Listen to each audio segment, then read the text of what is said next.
In a luxury hotel suite shrouded in secrecy, the long-awaited meeting finally begins.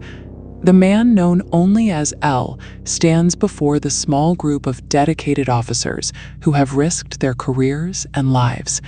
His appearance is far from what they expected, yet his presence commands the room with an undeniable heavy weight. I am Detective Superintendent Yagami of the MPA. These men beside me are Mogi, Ukita, Aizawa, and Matsuda. We have abandoned our posts and our safety to assist you. We are the only ones left who are willing to face Kira, regardless of the personal cost or the mysterious nature of your methods. Bang! If I were Kira, and if I had the power you suspect, you would all be dead right now. You walked in here and showed me your IDs immediately. That was a reckless move. In this investigation, your name and your face are the only keys a killer needs to end your life. Common sense says you cannot kill someone just by knowing their name and face, but the facts suggest otherwise.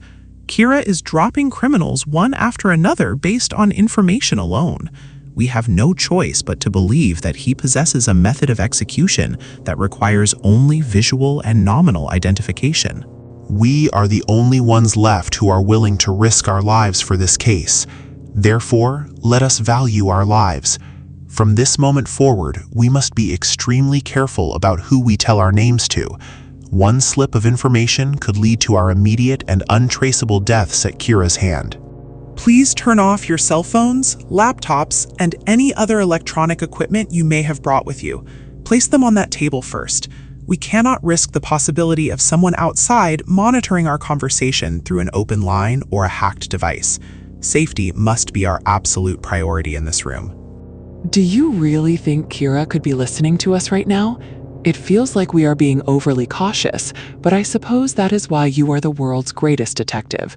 We will comply with your request, but the tension in this room is becoming almost too much for us to handle. And don't call me L anymore. Please always call me Ryuzaki from now on, for safety's sake.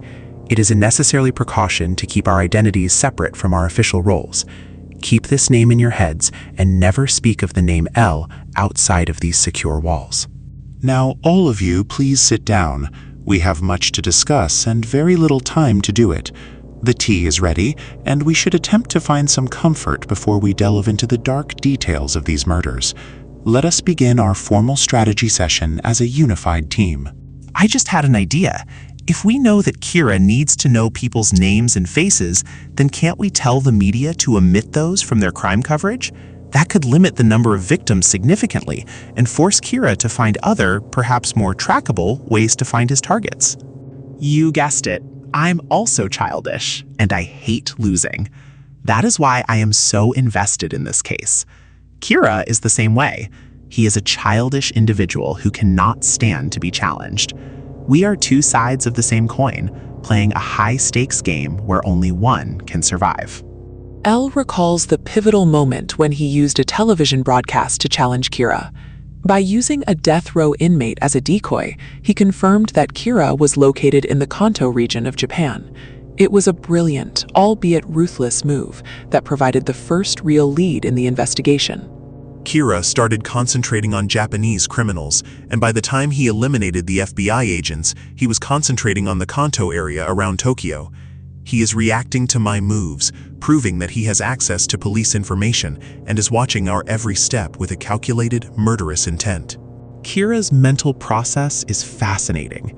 He would say, "It is your fault, not mine. Those who shield evildoers from my judgment are evil themselves." He believes he is creating a utopia by holding the world hostage through fear.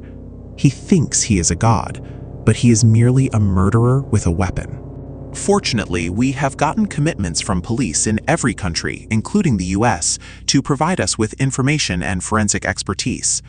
While the world is terrified, the global authorities are uniting to bring this killer down. We are not alone in this fight, despite how it may feel in this room. Kira will start seeing enemies everywhere he goes. As he starts feeling cornered, he'll make some kind of move.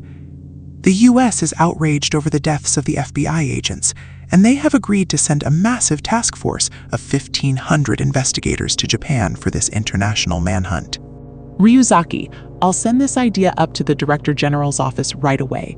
If Kira feels cornered, who knows what kind of move he'll make next. We must be prepared for an escalation in violence or a change in his pattern. We cannot afford to be reactive.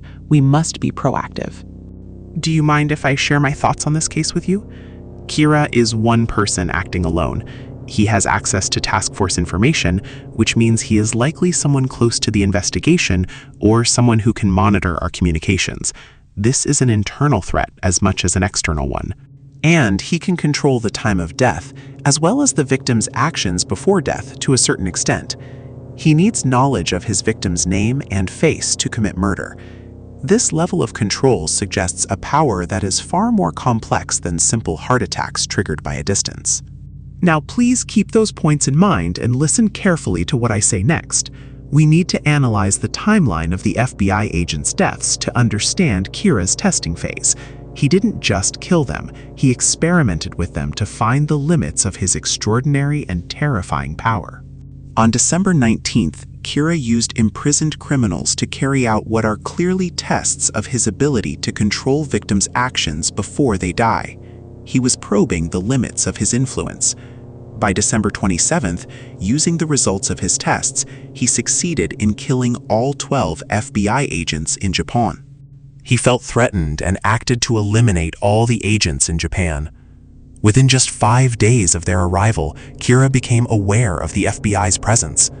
This proves that he needed to conceal which agent's file he had seen, implying he had a fairly close contact with at least one of them. From December 19th to December 27th, a total of 23 wanted or suspected criminals in Tokyo died of heart failure. That is just the victims we know about. The large number of victims indicates that he wanted to conceal which ones were the actual targets and which were merely tests. That means to eliminate the FBI agents, Kira needed to kill some people, even if they weren't Class A criminals. He is willing to sacrifice anyone to protect his identity.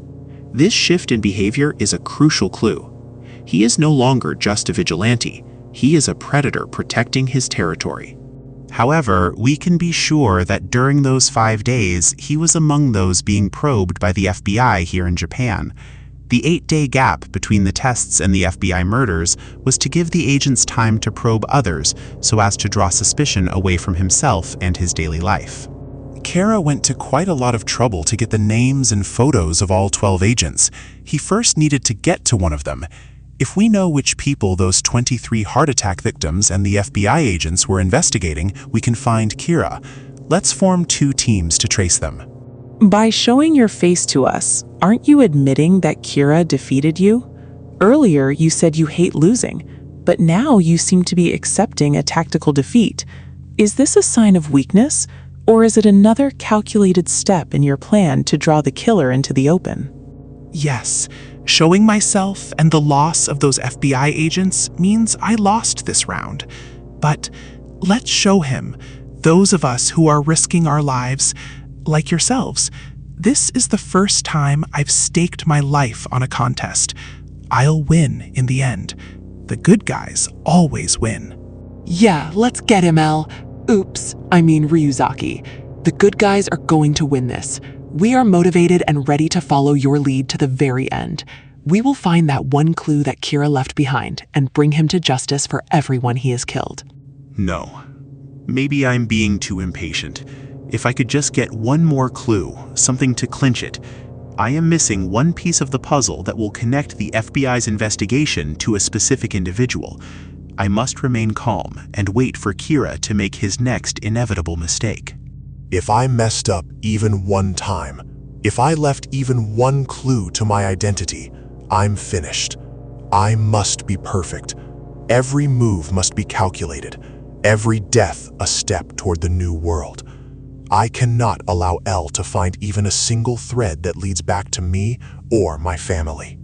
Light Yagami sits in his room, the weight of his secret life pressing down on him. Beside him, the Shinigami Ryuk watches with amusement.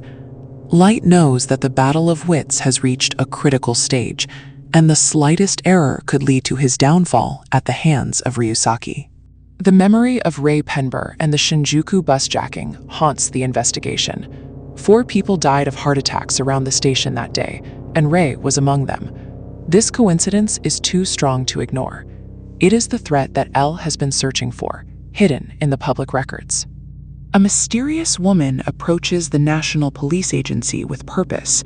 She is Naomi Misora, a former agent with a personal vendetta and a sharp mind. Her arrival signals a new variable in the game, one that neither Kira nor L may have fully anticipated, as the shadows deepen around them.